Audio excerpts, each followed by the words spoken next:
talking about Radar 360 application, so Radar stands for Risk-Based Audit and Data Analytics Review. So to summarize, it is an automation tool which helps in pre-generating the work papers and auto-populating work papers. It is a project management tool which has lot of features and functions in offer, and it is also a audit documentation tool wherein an auditor can use the tool from starting from pre-audit activities until reporting and concluding. So that being said, some of the important things to focus is the risk management and quality. So talking about risk management and quality, so the Radar 360 offers a 360 data degree analysis, so which helps in identification of any misstatements that has been noted during the audit, thus improving the quality of the audit. And most importantly, so there is audit trail available at every stage of report generation, which helps in the consistency of the information. And also talking about quality, more about quality, so 100% of the population will be considered for testing and data analysis. And talking about efficiency improvement, there is 50% reduction in the manual preparation time. So using Radar will save time up to 50% of the time. And Radar also provides us with auto-generated work paper, which helps in proper audit documentation and finalization of the reports.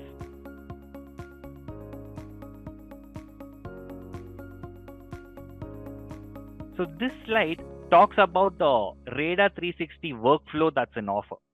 So to summarize in short, so we see that we've identified the key record keepers or the major record keepers from where the reports have been automated. So namely the record keepers would be Fidelity, Vanguard, Principal, Empower, and TIA. And the list is exhaustive. So there are other record keepers which are in progress and the list would get added. So what we would go about doing is, so the first step would be procuring all the data from these record keepers and putting them inside the Radar. And then we would go about mapping the data set, validating the data for completeness, and then we would go about processing the data inside the Radar application. So this would be the first step. And on the other side, so we would also go about summarizing the plan documents for say for example, I want to know the eligibility criteria to see who's eligible to participate or not. So I would go about summarizing the plan provisions into Radar. So here you can see wherein the reports from record keepers are flowing into Radar, and then the plan provisions are getting summarized inside Radar. And we also input all the payroll files needed inside the Radar. And once all of these data are processed within Radar, what the Radar is going to do is, it is going to give us output related to a defined contribution plan. And all the outputs are nothing but the system generated testing outputs, substantive testing outputs, so which comes with a completed work paper. In addition to that, the Radar also has the capability to perform the attributes testing. So talking about attributes testing, within Radar, we've identified anywhere around 42 attributes, of which 28 attributes are completely done by the system. So here you see that 28. So along with the outputs that is being generated in Radar, 28 attributes testing is also completed as part of output. And we see 14 specific attributes. So these are nothing but some of the manual attributes wherein the auditor would go about. So to state an example, say I would physically like to, tie out a distribution to a check copy. So that is something we request on a sampling basis.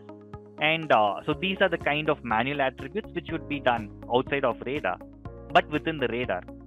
And also the audit firm or the auditor will get entire access to the Radar 360 application, wherein they can go about looking into the application and making important decisions and signing off on the work papers. Now we can go over Radar 360 key features. Data drill down. So there is a mechanism to drill down the data to the base level of transaction, which helps in analyzing the data to a great level. Investment rate of return. So this is a very interesting feature because for our income allocation testing which we go about performing, so the system identifies a ticker of the particular participant where the participant has invested his investments, and then the system would go reach out to an external website, say Yahoo Finance or Wall Street Journal or Bloomberg, depending on the requirement, and the system would be able to pull in the investment rate of return for a particular quarter that we are testing. So that's the power of the tool, wherein it is able to communicate with external websites and pull in the information. Project management tool. So using Radar day to day has a lot of project management features. So wherein everything can be done within Radar, right from assigning work, assigning deadline, tracking progress, tracking status of the work completed, and say even for a partner, for him to decide what engagement he has to be reviewing. So everything is readily available within Radar application. Radar is an audit application. So when we say it's an audit application, it is an end-to-end audit application, as well as we have a modular approach work paper option available. So when we say modular approach, say a firm wants to just utilize the automation piece of it, perform all the testing within Radar and extract the outputs, and you can attach it within your existing audit documentation tool. If not, it can also be used as an end-to-end audit application tool as well. So that being said, Rance, what are your thoughts with regards to this feature? So wherein it can act both as an end-to-end audit application, or it can also act as a substantive testing model where all the automation is performed and the work papers are generated outside. What are your views on that? Well, the combination of project tracking too, kind of at a glance, is kind of built into the system, and as Drew mentioned earlier, I mean, BCT is a logistics company, so it kind of makes sense they would have project tracking in there, and that's a big plus. The thing too about testing, just to remind everybody, what you're doing is you're loading in the plan features, you're pulling in the data. This product's testing 100% of those plans. So what is eligibility? Eligibility means you have to be older than 21. So it's going to test 100% to see that everybody's older than 21. So that has a big impact on obviously a risk assessment, because you really limit the risk assessment piece because you're testing 100%. But just to be a little more clear, when they say it's end to end, that's the two ends. So it says this is what it's supposed to be, this is what it is, and here's the difference. And you can track it chronologically as it moves through the audit. Great, Sam. So moving on. Next is the audit documentation aspect of it. So talking about audit documentation, Radar hosts a lot of features like review functions, sign-off functions, adding in review notes, the work notes, adding in findings. So all list of features are available within Radar. File roll forward for subsequent years. So this file roll forward is not the usual file roll forward which we do. So within Radar, what is the great advantage is, so all of the prior year numbers gets rolled to the prior year number box, so which helps in the financial statements or the preliminary analytics, trial balances, or any analysis we do. And also all the responses related to planning and risk assessment also gets rolled as part of the procedures that we performed, thus helping the auditor to save a lot of time in populating, because most of the time the responses do remain same, while the auditors can go about changing the responses that are unique for the particular plan year. Again, so the Radar has the capability to perform 28 attributes of the total attributes that has been noted within Radar. This tool is completely process driven and people independent. The tool is customizable. So when we say customizable, so say there are particular attributes that you as a firm would like to test outside of what we've already suggested as part of Radar. So we can go about inputting it, making it firm specific, and then add in those attributes for testing. And talking about scalable to large data, so the Radar can handle any volume of data and any number of files. So there are no restrictions with this regard. 100% testing. So this is the most important aspect of Radar application. So wherein 100% of the data can be tested and analyzed. And in addition to this, we also understand that there could be a need for sampling for the firms, and we've inbuilt a random sampling methodology within the application, which will help in going about taking out all the samples. Rule engine. So there is a rule engine in place within Radar application, which goes about interpreting all the rules that has been updated and analyzing the data and giving us all the output needed for the testing. Finally, the radar outputs can be exported in the form of Excel, and the most importantly, it comes with formulas in it. Though it is a system generated report, it comes with formulas and also gives a source documentation as to which are the different reports that radar has communicated with to come up with this output. Now we can go over the actual product walkthrough. One quick mention too, you mentioned about the data size. There's some products that do have limits there. When we're first testing this on one of our plans, we used a fairly large, complicated plan, and it worked the exact same as it did with the smaller plan. That's great. Okay. So moving on further, so this is the Radar360 application, which has the list of all the engagements that the team is assigned to. So what we would mainly be focusing on the application today is we would go about seeing how to update a plan definition. So talking about plan definition, so these are nothing but the plan provisions in our day-to-day audits that we perform. So wherein we go about summarizing the key features or the key provisions, I would say. So say for example, eligibility. So here I can see. So for this particular plan, so we see that the eligibility rule is anyone with age greater than or equal to 21 years are eligible to participate in a plan. So this is a simple rule which we can give for eligibility. But there could be some other complex rules also depending on the nature of the plan and how radar handles such situations are. So here we have an option called add eligibility rule. And within this, we can add in the rules. And here we can add in rules related to age. Say for example, anyone greater than equal to 21. And in addition to this, if at all there was a criteria based on the number of hours worked. So anyone who's worked greater than 1,000 hours. And in addition to this, so if we see based on the years of service, anyone who's worked for greater than or more than 1 year, and the list just goes on. So if you want to determine based on the type of employment, the full-time or part-time, based on the employee grade, based on the other factors. So accordingly, we can go about adding in all the rules possible and then inputting all of it inside the radar application. So this way, we go about adding in rules for EE contributions, after-tax contributions, Roth contributions, auto-enrollment, auto-escalation. And here, this is a place wherein we go about determining all the exclusions that has to be excluded from the plan provisions or the plan compensation straight out from the plan document. And here we can see the rules related to ER contributions, profit sharing.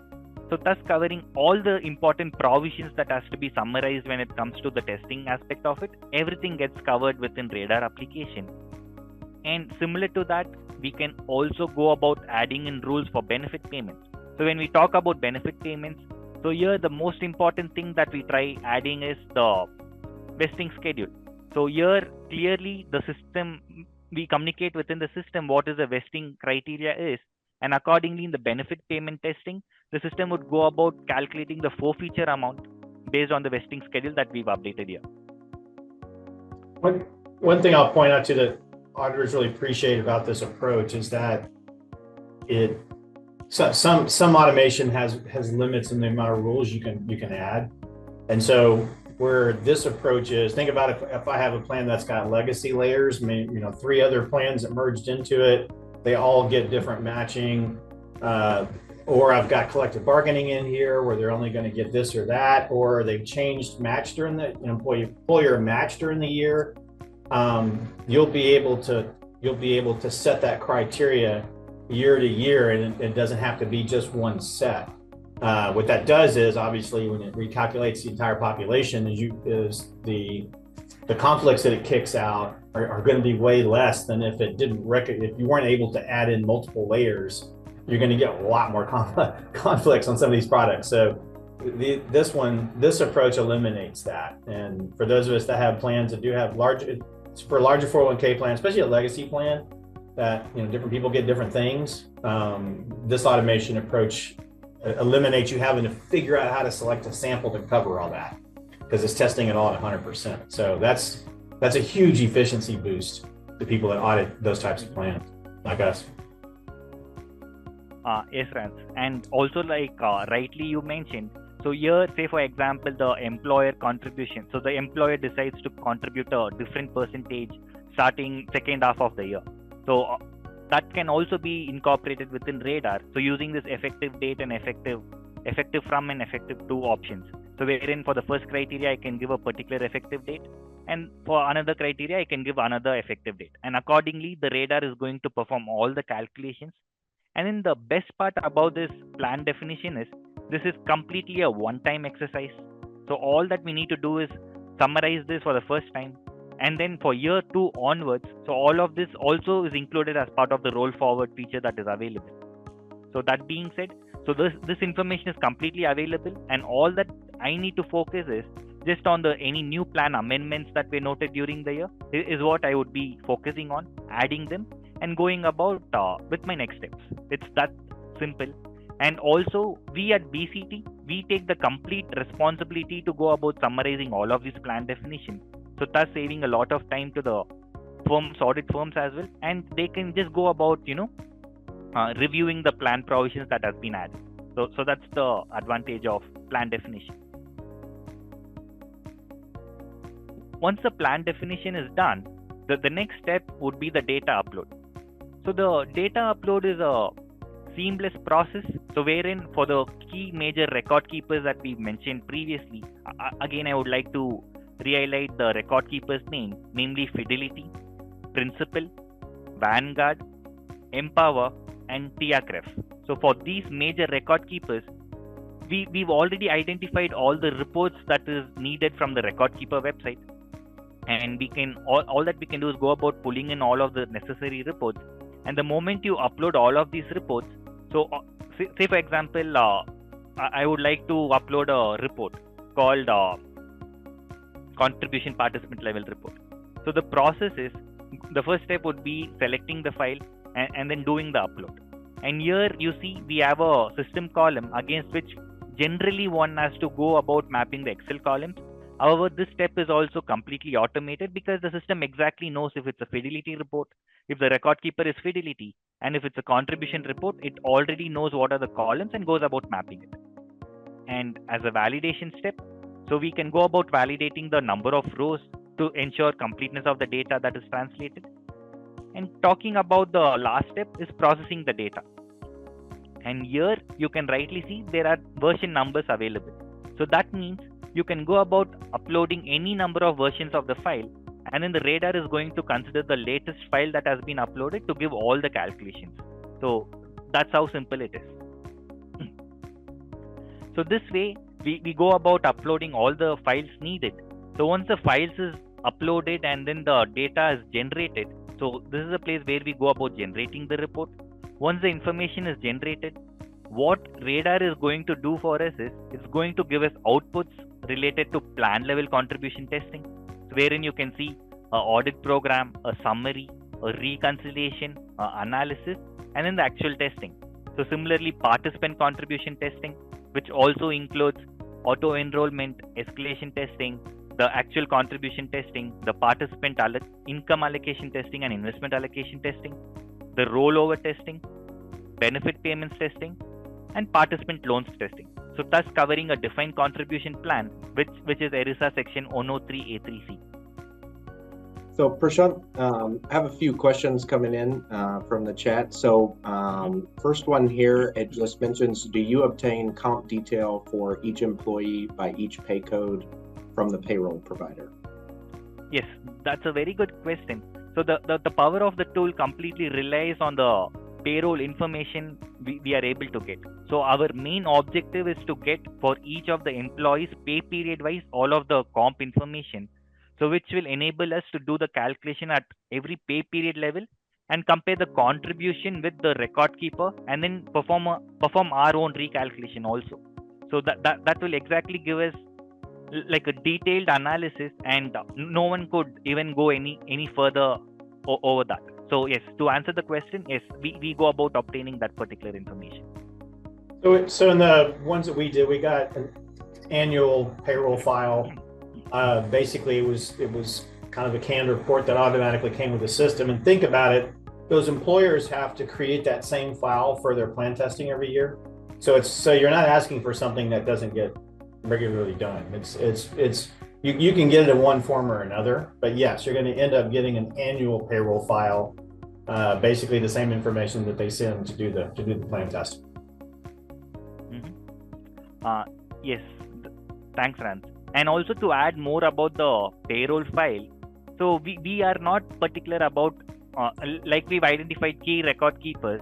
So we go about accepting all the payroll providers, and we have a lot of flexibility when it comes to payroll providers, because option one is we go about giving our own payroll template to the payroll provider to see if they are able to populate it in our particular template. If that's not an option, option two would be wherein we would be we would be requesting for the Excel dump of the payroll report, and we would go about processing the information. And even if that is not possible, the third option is we go about accepting the PDF version of the payroll file. The only ask would be the payroll file should be a system generated report and not a scanned one. So with this option, we would be able to translate and input any payroll provider reports into the Radar and get the outputs. And we've been pretty successful in doing that as well. I mean, in general, this used to be a little more challenging years ago, but for even Velocity and ADPs, even those real general payroll providers can do this pretty much with ease. Yes. So that being touched upon, the area that I would right away want to show you is the E and ER contribution testing detailed. So what we are trying to achieve in this particular testing is, so here we can see, like, for each of the participants, say for example Clara. So here we can see the different payroll dates.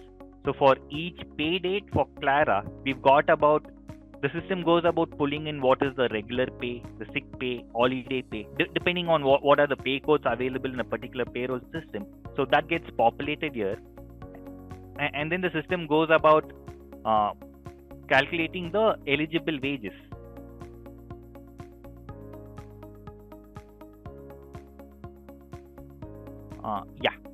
So then the system goes about calculating the eligible wages, and then the system also pulls in what is the 401k percentage.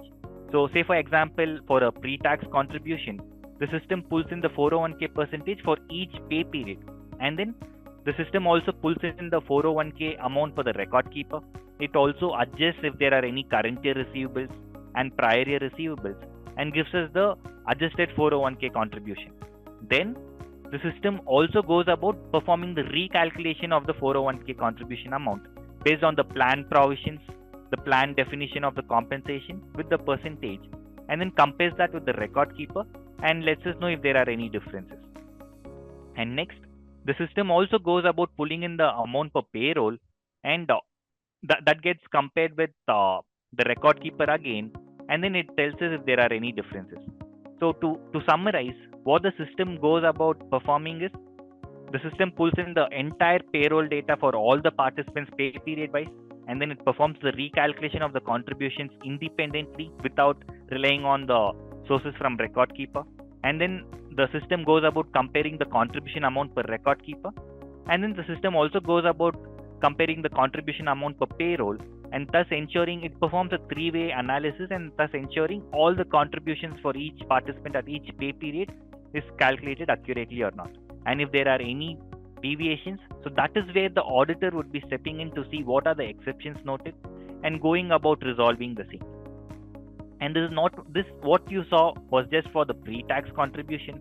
Similarly, the system has a capability to perform the same for the ROT contribution, for after-tax contributions, for ER match, for profit sharing. So for any type of contributions that is in offer, the system would go about performing all the calculations. So Rance, again, so what are your thoughts, like looking at the detail level of testing from a quality perspective? So do you think this is really beneficial for the auditors going at such a detail level in performing the testing? You know, the the question you always ask is, am I better off with it than without it? And historically, we've kind of based that judgment on the quality of that information. Do I want to have a lot of information in there that I can't trust the quality? No. Am I okay with having a lot of information in there where I can trust the quality? Yes. So for automation, the advantage of having so much in there is really so much easier for us to digest it. Did we do a quality audit here? And the answer is yes. And so, like I said, it's if I didn't trust the information I was seeing, then it would be different, right? That kind of made sense or not. So it's almost like I humans bad, automation good. That's not really the case, but it kind of sounds like that. But for an auditor, the advantage of having all this, especially as a reviewer or a partner, is wonderful. I mean, because we can truly show, that we've considered all of the things in the audit guide tells us to do. It's literally all right there in black and white and blue in this case. Great.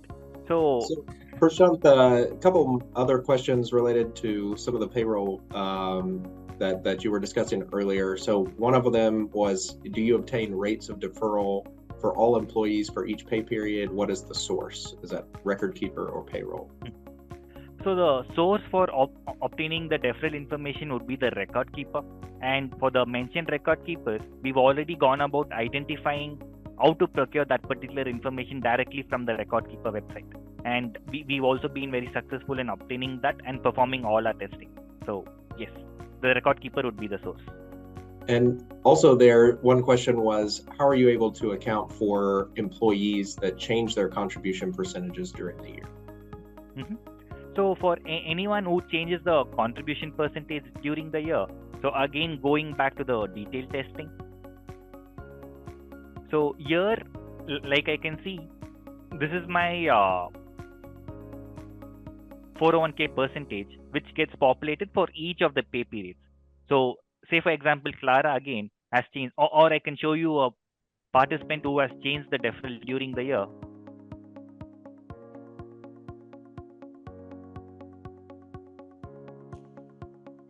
Quickly filtering the participant.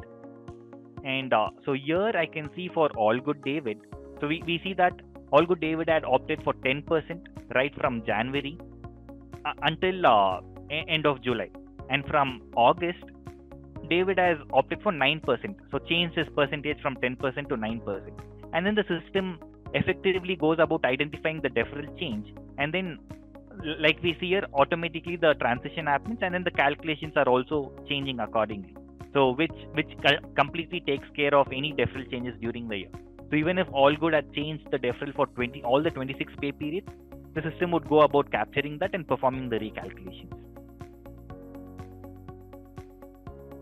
Sure, and it looks like we've got a couple more as it relates to the payroll data there itself. So one question was, does the system compare to participant elected deferral percentage or only compare amount withheld versus amount deposited?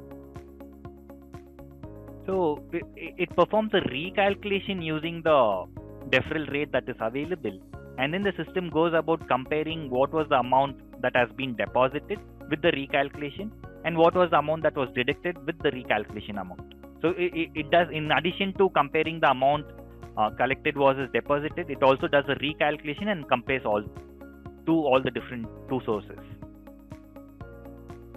And also, so question here was, do we require the pay period wise, participant wise payroll report, or can that also be uploaded as an annual participant wide payroll report? Mm-hmm. Yes, it can also be uploaded as an annual payroll report. So in that case, what would happen is the system wouldn't be able to give us the results for each pay period wise. However, it is going to calculate on an overall total basis. So that being said, I can right away. So what we see here is the E and ER contribution testing at a summary level. So here we can clearly see that this is at a full year annual level. So wherein again for Clara, so this is a summarized regular compensation, sick pay, and we have the total compensation of 60,000, eligible of 32,400. So yes, to answer to your question, Drew, yes, that is definitely possible. The moment we upload the full year report, the summarized report, the system is going to do calculations on the summary level. So that option is also completely available. So that means you may have a conflict come up if somebody changed it during the year because you can't see each individual month, and you would go research the conflict and say, yep, that's because they changed their deferral rate. So if you have annual, you're still kind of doing the same. That's kind of what we do, the way we're testing it now. So depending on the type of data, it's going to depend on how much conflicts it's going to identify. Yes, that's Prashant, exactly. these two questions kind of go together. So in terms of the plan definition, do the rules have to be set up, or is it automatically come in from the plan documents? And then also, what about payroll that's done in-house? So regarding the rules, so we go about translating all of the rules into Radar. So we BCT would be responsible in translating to the Radar, and then the Radar would take care of all the calculations post that. And again, that would just be a one-time exercise. So post that, the rules are always readily available within Radar, which is going to perform all the analysis. So the first time alone, it's going to be we who would manually interpreting the rules and updating it within the Radar. And also for in-house payroll system. So unless we are able to get the payroll information available pay period wise, we should be able to run it and get the calculations done. The challenge you have with going directly from a plan document or B, an adoption agreement, is they're only accurate the day that they're printed. And so they don't take in effect for amendments. Now, where we are now, when all the volume submit plans just hit refresh on their plan documents, it would be good today, but 5 years down the road, you wouldn't be able to start one that way because you wouldn't have all the amendments. And so it's one of those kind of things you think would be good, but you'd end up spending more time trying to go in to make sure that you've got the most recent stuff in there, as opposed to, going with what, if I'm auditing it today, I'll be able to go in and put in there what the plan's parameters are today. And then every year we look to see, we got new amendments, we'll update it then. So I think it's going to be more accurate on the front end, the way that this system does it. So yes, I totally agree to that point. And also too, as we all know, adoption agreements to plan document don't always agree because they've made changes along the way. There's complications with that. I'm not a big fan of automating that one particular piece, just because I've seen too many times where the plan document, you may have the first version of it, whereas they went back and changed the adoption agreement, and now there's a third version of it. So I think this approach is going to save you more time in the long run. So Rance, there's also a question specific to you. So it says, based on experience, if 100% of the plan is tested, and everyone knows there's always errors in the EB plans, does that create efficiency issues since the system is finding a significant amount of errors that you would have to essentially look into to address? Probably the most common concern we get when we show somebody this, when we did the demo for our own staff, that's the first thing that's come up. So it's a yes and no answer. The good news is there's not as many. There's usually not as many errors in most DC plans. That's an issue. And as many of you folks have audited, a lot of them are pretty squeaky clean. So you may end up having minimal amounts. Very minimal amounts for a very simple retail plan, fidelity plan, one workforce. Even if it's 260 people, it's probably going to be pretty straightforward. I mentioned early on about the experience level of reading the conflicts that come out of this. So that has a direct impact on how quickly you can clear the conflict. So I think we had one that had like 76 conflicts. Well, 65 of them were the exact same thing over and over and over and over and over again. Because the other thing that we do, the way we approach the testing now, is if we find an issue, we have to decide, is this an isolated incident or is it systematic? Right? So if it's isolated, now I got to decide risk-wise, potentially how many more isolated incidents could I have? Because isolated incidents aren't always isolated. On the systematic side, then I got to consider, do I need to quantify it? Because I got to decide whether or not there's actually a journal entry to be made here, which is pretty rare. But do I really have to do something, or did we just realize that this whole division they didn't submit, they didn't submit these deferrals for X amount of period. Well, again, I've got all these conflicts showing up, but that's the same exact situation 50 times over. So it's a yes and no. I will tell you we're still new at using automation. My peers out there that have been using it for now going on a year or two, maybe even 3, that's kind of what they say is that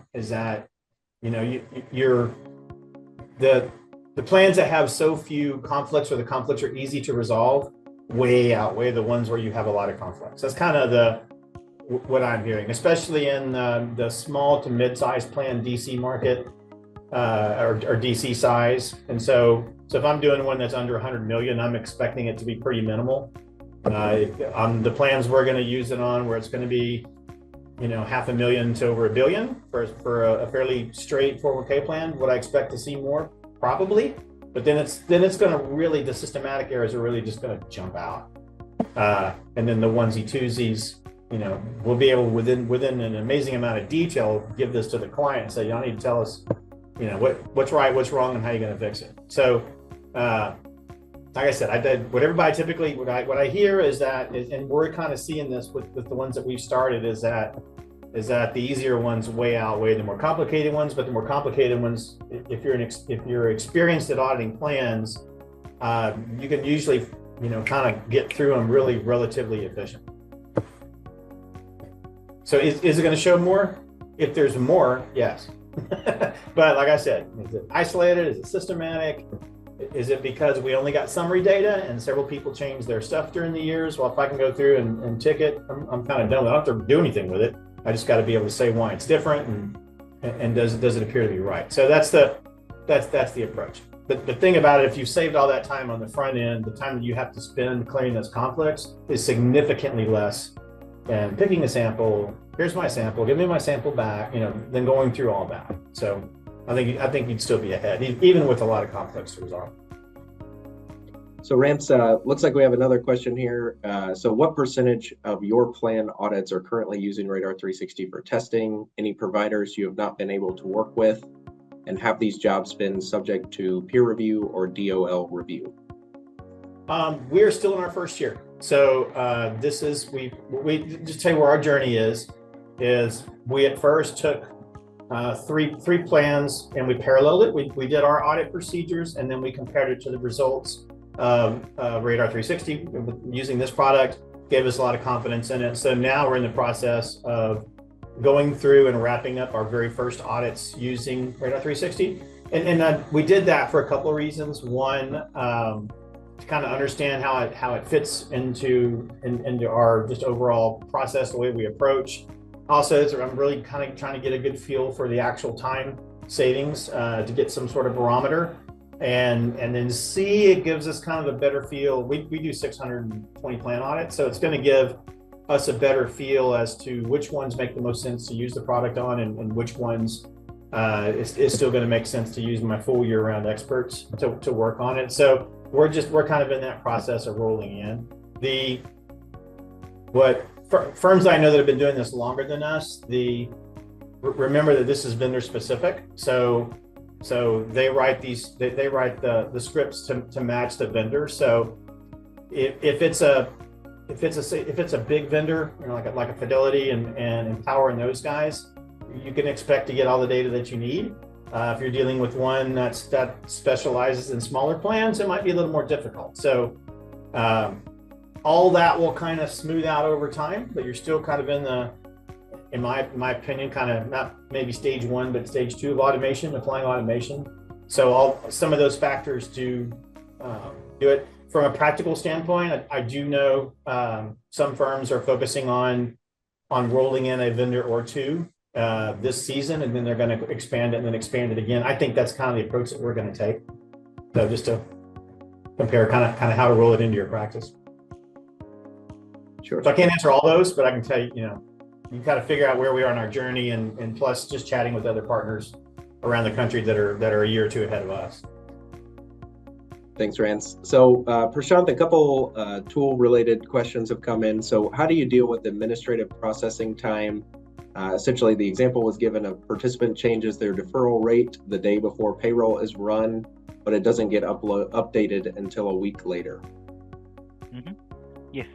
So that is something commonly we've noted as part of our participant data detail testing. So wherein the deferral information is not getting reflected immediately in the payroll just before they've opted, rather that gets reflected as part of the next payroll. So in such cases, what we go about doing is, and of course the system would go about showing them as variances because the system would be accurately calculating when the deferral was opted. So in such cases, we would be coordinating with the engagement teams to understand if this is something you're good with it and this is something that you wouldn't want the system to show as an exception, and then we would build it in such a way that those things would be taken care and not taken further as part of any exceptions to be analyzed. Sure, and a couple other questions. So with the help of this tool, can we perform full scope audits as well? How does this tool deal with analysis of SOC reports and ADP, ACP testing documentation? Mm-hmm. So currently, the tool completely caters for ERISA Section 103A3C audits, while we are in the process of including the investments testing as well, so which would convert the tool to handle the full scope audit. And talking about the other type of questions like how the tool deals with the SOC 1 reports and how the tool handles the ADP, ACP or the non-discrimination testing. So we've laid in procedures built in as part of the audit documentation tool. So however, it would be a manual process wherein the auditor would go about analyzing the non-discrimination testing results to see if anything has passed or failed, and then if it has failed, if the auditor has to go about taking any corrective actions. So that would completely be done by the auditor from themselves. Yeah, talking about SOC 1, yes, talking about SOC 1, so we are definitely standardizing the process of evaluating the SOC 1 reports as well, so which is definitely in progress, and we would be rolling that out pretty soon, wherein that process would also be automated. And keep in mind too that now that you're testing 100%, the risk assessment because that's part of the risk assessment becomes less and less and less and less. So SOC 1 is a big part of risk assessment because we're using that to show that we're relying on those third parties. The TPAs, in this case, you're calculating 100% of what that TPA is doing. So you're testing more than the SOC report testing, right? So it becomes a smaller factor in how the importance is when you're doing 100% of the database. On the annual plan testing, just in general, seeing that pass or fail is about as much work as you're required to do. So there really wasn't a need to retest the information in that, unless you have reason to believe that it's so wrong that you would have a huge amount of refunds that you would need to book on the financials, which is pretty rare. So I agree with them. Manually looking at it to see that it's pass or fail and what do they do with the refunds is about all the auditor needs to do. If you want to test it, feel free, but it's not required in the audit guide. You did ask the question about whether these have gone through peer review, and I will tell you this, even though we haven't got that far with this, but talking to my partner friends around the country that have done it, I'll tell you two stories. One, it's been a positive experience again because the gotcha areas are generally going to be in how you linked risk assessment to your testing, and in this case, you test 100%. So again, it's not as important. Conversations I've had with the folks at OCA at EBSA, of the DOL folks, the folks that inspect our stuff, is they're enjoying the fact that they're getting more testing done, which is really important to them. So they see this as really kicking up the quality from the perspective of the quality of what they like. To them, quality is, did you find everything that's broken? And historically, we can't test everything at 100%, so we try to figure out where the spots are that may go wrong with our risk assessment, and we focus on that. Here, you're getting this, and so they're frankly pretty excited about this. Seeing a lot of these audits being done this way, because they know that the participants stand a better chance of having somebody look at their account balance as opposed to the way that we're approaching it now. So automation, this level of automation, I think, has been around. I think I'm going to say we're close to fourth, fifth year maybe, and so there's been firms that have gone through peer review again. But I reached out to them specifically because I wanted to get an answer to that.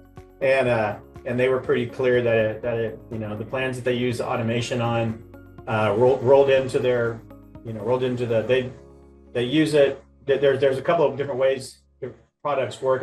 There's a question I hear about the work papers, which they can answer, but they were happy with the results, and again, the DOL is pretty much on board with this approach. They should be. So Prashanth, one more just in terms of the payroll data question, and then Rance, there was a question for you. So Prashanth, so one of the questions there was how often are auditors able to obtain payroll detail for each version, only being able to obtain annually? Are there certain payroll providers who are on board with providing the by pay period detail? So far we've seen all the payroll providers being able to run the report like based on a request that has been posted by the auditors. So they are being able to run the report even in the form of Excel or of the detailed payroll report that is needed for our testing. So we've not seen any failure in places where the auditor was not able to request for a payroll report and they not being able to run it in a detailed fashion. So that being said, so in the event any such payroll providers who are not able to run that report at all, still we can go about performing the analysis at the overall level. So still for 100% of my population, I'm going to compare what was amount per the record keeper, contribution amount per record keeper, compare that with payroll to ensure there are no differences in that aspect. And when it comes to a different approach, so there could be cases where many people would have gone about making deferral changes during the year. In such cases, if the firm believes sampling is the only option to go with it, so we do have the inbuilt sampling tool available. So let me quickly pull it out. So we do have the sampling option available. So wherein we can go about choosing the samples that is needed. Say for example, I randomly, so this is a random sampling tool. So wherein I can choose a number of samples, I say for example 2, and hit the generate sample button. So the system would randomly give me 2 samples. So in addition to this, so say for example, as part of my procedure, I definitely want to test someone who has been hired during the year, terminated during the year, who has maxed out their contributions. So for that, I can use all of these filters that is available. So say for example, I can see terminated participants. So I can go about selecting them manually also, and then just save the sample. So now, for these 3 samples, if the client is, if the payroll provider is able to give the detailed payroll report in order to recalculate the deferral changes during the year, so for those 3 pay periods, for those 3 participants, we would still be able to do the 100% testing. I mean, for 3 participants, the detail level testing that can be done with the payroll information available. And as a follow-up there, so kind of in the same line, one important component of the audit is ensuring the data within the system is accurate. How are rates of pay verified, data hire, termination, participant deferral, investment election? Yeah, let me answer that real quick. So yes, the answer is yes. That still has to be done. So where firms do the actual payroll test in different ways. We do it like as a walkthrough. Some do kind of a test of controls light, if you will. You still, in my opinion, the way the audit guide is written, you still have to do a payroll test. And this is an old-fashioned, trace it to so he was authorized to make, or she was authorized to make $10 an hour. By golly, the system is using $10 an hour. That's correct. That still has to be done on some level. And that can't be automated because it's part of making sure the data that you're looking at is valid. So you are going to still have to, however you were doing like your hard payroll test before, in my opinion, you still should do that. Like I said, we do it as part of a walkthrough. And so those still do apply. And making sure that's the percentage that they wanted. You could confirm it if you want it. You can go and say, okay, let's look at the SOC report on how the process works. If they go in and input it into the system, let's say they go into Fidelity and say, I want 6%, then you got to ask the client, how do you know that they chose that? And then based on that, you would determine whether or not you're going to add another test work. What Prashanth just showed you is one way that you could do a sample of 1 or 2 of some of those things to say that you're now going to be able to rely on the data. And we may tweak how we approach that. We may do something similar to that. that we're just going to do, random test 1 or 2 and say, okay, based on what we see on the stock report on the payroll side, what we see on the vendor side, that's kind of basically a little more than a walkthrough test, but you're still going to do something to say that we believe what gets into the system is correct. Because now we know that the system's able to calculate everything correctly. We still got to be able to say that's right. So that's still going to be part of your system. And on that note, Prashant, can you show what would be here to support the process of preparing the financial statements? Sure. Like what information summarized, trial balance, that type of thing. Can you show that? Or is that going to be part of what you were going to show? Yes, ma'am. So before that point, yeah, I see there's a few more questions, so we'll probably just take the next 5 or so minutes, Prashant, to walk through that, and then we can circle back. Circle back, yeah. Sounds good. So with that, Rance, I would also quickly want to show. So a lot of people would be wondering, okay, they see the output in the form of the system. So how would the actual output look like, which they can use to work and attach it in their audit documentation tool? So for that, we have an option called download work paper. So within download work paper, so this would be the output which would be shared with the engagement teams.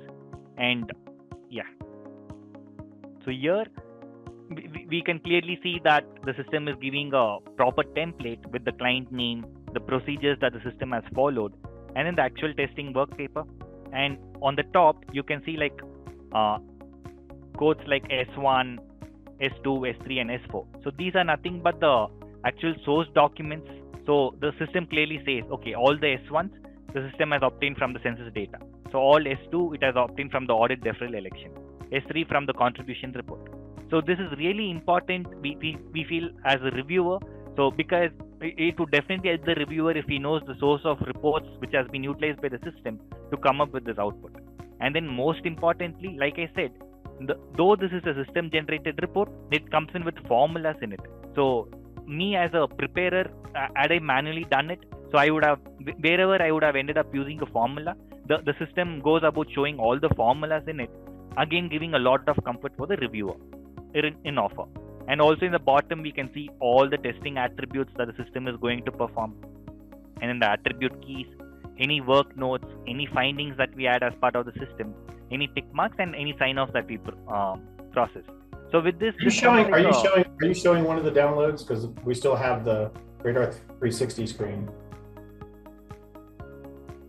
Are you referring to? Oh yes. Let me quickly change it.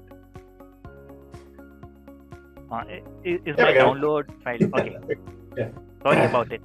That's good. So I'll quickly go about summarizing it. So this is the Radar360 output. So wherein we see the system gives us the procedures, the completed table in here, and over here we see that taggings like S1 and S2, S3, and S4. So these are nothing but the source documentation which the system has used in preparing this particular work paper, thus helping the reviewer to understand the different source from where the information is flowing in. And then the system also does the recalculation of the data, though this is a system generated report. It comes in with all the formulas that's needed. So here we can see the system has multiplied the eligible compensation to 401k percentage. So I, as a reviewer, it would completely help me, to have all these formulas in place and give me a lot of comfort and quickly help me close down my reviews. And now going back to the system, so talking about the other important aspects, the trial balance and the financial statements that the system can help us out is, so here within planning and risk assessment, we have the trial balance section. So here what the system goes about doing is, it pulls in what is the prior year adjusted balance. It populates the current year unadjusted balance for the all the line items. And then we have the AJs, which would be a manual entry. Depending on the progress of the audit, we determine what are the AJs. And then the system gives us the current year adjusted balance. And in addition to this, so this will act as a basis for the financial statement final numbers. And in addition to this, the system also pulls in the numbers from Form 5500 of Schedule H and pulls in accordance with this line items. And then the system performs a variance analysis between these two. So this will give the auditor a lot of comfort, and he can right away see if there are any like reclassification to Form 5500 is needed, or if any changes that has to be proposed in Form 5500, all important decisions can be taken as part of this trial balance screen. And right away moving to the reporting and concluding aspect of it. So here we can see, so these are the statement of net assets available for benefits, the exact same format of what would go inside the financial statements. And all the auditor has to do is again download the report as either PDF or Excel, and then move this particular information in the pro forma of FS or the block-out of FS. So in addition to the phase of financials, the system also has a capability to performing the notes. So say for example, this is the fair value measurement notes, the leveling table. The system also gives in the schedule H, the supplementary information that is needed. So apart from the notes that we write within the FS, any tables and any phase of financial information or any data that relates to numbers, the system would go about showing as part of the Radar application, which can be easily translated into the FS. So Prashant, would you like to walk through some of the models in terms of engagement? Yes.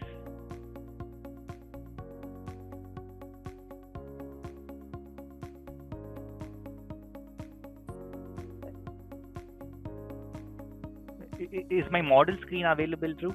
Just to reconfirm. Still seeing the tool. Okay. Quickly sharing it. Yeah, here you go. So talking about the important models that we have in offer. So we go with 3 model approach. So model 1 is, so we at BCT will be completely responsible in setting up the file and performing all the data uploads. So we would go about sending you the list of reports that is needed, that has to be downloaded from the record keeper, or we also assist, if we get access, we go about getting inside the website and downloading the reports. And we would be responsible in uploading all the reports and summarizing all the important plan provisions needed, generate the reports within Radar, and generate the outputs. And once we have the outputs, so we would deliver the outputs to the engagement team, using which the engagement team can bring the file to completion. So this is model 1, and which stops at substantive testing generation. And the pricing starts at an average of 2,000 per plan, depending on the number of plans available. And in model 2, what we additionally do is, in addition to what the reports are generated, our team, we at BCT, we will go about analyzing all the exceptions at a detailed level, and then performing all the manual attributes testing that is needed, be tying it to the check copies or I-9s or date of birth information. So all that we go about doing and delivering the file. And we would also see if there are any review notes that are there that has to be addressed. So we will be entirely involved until the entire substantive testing is come to a completion and closed and signed off by the partner. So we would assist the team till that process. So this is model 2. And model 3 is like an end-to-end audit. So wherein our team would be completely involved in right from periodic activities until reporting and concluding, wherein we go about drafting the financials, drafting the management representation letter, TCWG. So everything end-to-end, closely working with the engagement team. And we would use the Radar360 application to do the automation piece of it. So the model 3 would cover both model 2 and model 1, and which covers at an end-to-end level. So these are the different models in offer. Thanks, Prashant. So with that, we'll probably move to some of the final questions, as I know we are rapidly approaching the end of this session.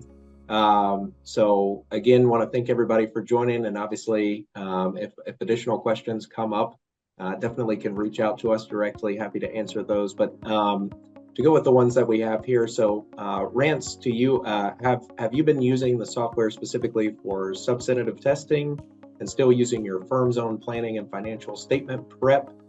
Similarly, there's the same sort of a question here. So using the product as only product to perform and document the audit, or are you using it to supplement another audit methodology like PPC? So we're primarily using it to do the test work, and what we're doing it. What we did a couple of years ago is we decided to do a proprietary approach. The firm used PPC years ago, like everybody does. They switched to Knowledge Coach somewhere along the way. few years ago, we decided to move away from that, create our own proprietary version, which is Excel workbooks and still a little more efficient for us to utilize. So this actually plugged in with that really pretty well. So as of now, we're definitely using it primarily for the testing. Our financial reporting process is already set up to use tables that are uploaded into basically the Word document. So our standardized Word documents for our reports. And so this also accents that pretty well. So we're kind of, folding it into the existing structure. We're still using engagement. So that's where we're going to currently store it. There are some automation software that kind of would replace engagement too as well. It just didn't make sense for us to even consider that since we already had a really good structure kind of built. So like I said, this kind of accents what we had already made rather well. So the client acceptance, that type of stuff, you're still going to need something. You can still use your existing methodology for kind of the top part and kind of the bottom part. So and then everything in between, we're kind of using this product for. Thanks, Rand. So I guess kind of as a final question, a minute to go here, could you just quickly take us through your thoughts around ROI when looking at a solution like this? Oh, sure. I mean, from one of my favorite things to talk about. So when you're approaching anything that when you're chasing realization, right? You have to, in my opinion, you have to have a real good practical reason for doing that. Because like I said, if you've got excess capacity in your firm, utilization is more important than the realization. So if I'm doing 10 plans and I use automation and I do 10 plans in half the time, did that really, my realization went through the roof, but at the end of the day, I'm making the same amount of money. So, we only have revenues and expenses. That's the things that pretty much determine what actually goes to the bottom line. Realization, you can't pay your light bill out of realization. So why am I using it? Well, as I mentioned early on, if I'm concerned if we do 50 plans and we don't have the same amount of time to do those same 50 plans in anymore because our commercial season's expanded, this might be a great solution. I don't want to have to turn away them. So if I can get twice as efficient at it, I can still deliver the same amount of products, and I'm not going to lose the revenue on that. Where we're looking at it is the more efficient we get at it, the more plans I can bring in-house to do, and so the ROI then goes up even higher on that. And the first ROI is the fact that you're maintaining your income level, which is a return. That's hard to do.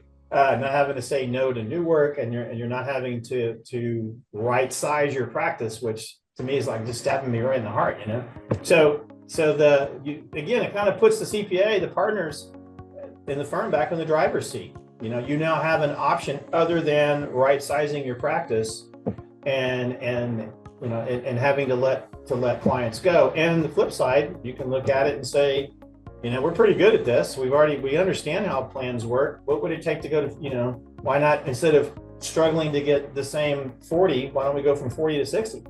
Or 40 to 80 in a few years. And again, when in a market where the number of firms that are doing the audits is decreasing, that means the 80,000 audits that are out there are going to be looking for people to do it. So it's so great just to, as a partner in a firm, it's so great to have that option, that I don't have to just worry about, like I said, right sizing, raising prices, and hopefully maybe 3 or 4 will leave, and then I still have the same amount of revenues. I want more revenues.